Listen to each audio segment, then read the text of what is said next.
मी तुम्हाला आता अशी झाली फजिती हा पाठ शिकवला. आता मी काही प्रश्न विचारणार आहे तुम्हाला. प्रश्नाचं उत्तर देणार? हो. मला सांगा, गाढव दुसऱ्या वेळेस पाण्यात मुद्दाम का बरं पडलं?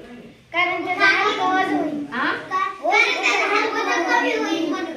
हा, त्याला काय वाटलं? वजन कमी होईल म्हणून. त्याचं पहिल्या वेळेस ओझं काय झालं होतं? पाठीवरचं बोला. कमी होतं. ओझं कमी झालं होतं. कशामुळे झालं होतं? पाण्यात विरघळलं. पाण्यात मीठ विरघळलं आणि त्याचं पाठीवरचं ओझं कमी झालं, म्हणून त्याला वाटलं आता मुद्दाम पाण्यात पडा.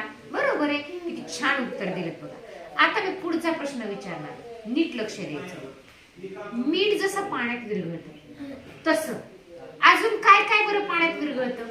एका एकानेच बोलायचं. साखर. सांगा, अजून पाण्यात काय विरघळतं? आठवा. खडी साखर. खडी साखर. बरोबर आहे. खडी साखर अशी बार मोठीने विरघळणार. मोठी विरघळणार नाही खडी साखर पाण्यात. विरघळली. विरघळेल, मोठी पण विरघळेल. पण तुझं बरोबर आहे की बारीक जर केलं लवकर विरघळेल. लवकर. खडे असतील तर वेळ लागेल. तुरटी. विरघळतं. मीठ.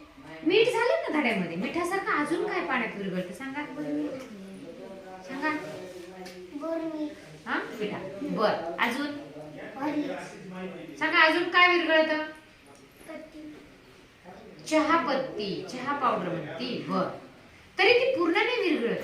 ती राहती. बर, ठीक आहे, काही प्रमाणात विरघळते. चला, मिठासारखं पूर्ण काय विरघळतं? लिंबूचं. मिठा आणि लिंबाचं पाणी म्हणजे लिंबू सुद्धा पाण्यामध्ये विरघळतं, मिक्स होतं त्याच्यामध्ये. चला सांगा अजून.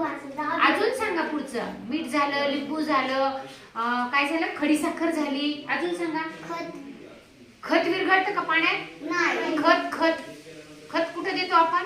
शेतीला देतो ना. मग विरघळल्याशिवाय देत नाहीत का आपण? विरघळतं का नाही? हा, माती पाण्यात विरघळते. चला सांगा अजून. मध माहिती का? मध. मध म्हणजेच माती आहे ना. ढेकळ म्हणजेच माती. मध पाण्यात विरघळतो. छान. म्हणजे तुम्हाला विरघळणारे, पाण्यात विरघळणाऱ्या पदार्थांची नावं आज तुम्ही मला सांगितली. लक्षात आले? छान. तुमच्यासाठी एक काय घेऊया? टक्कटाळी.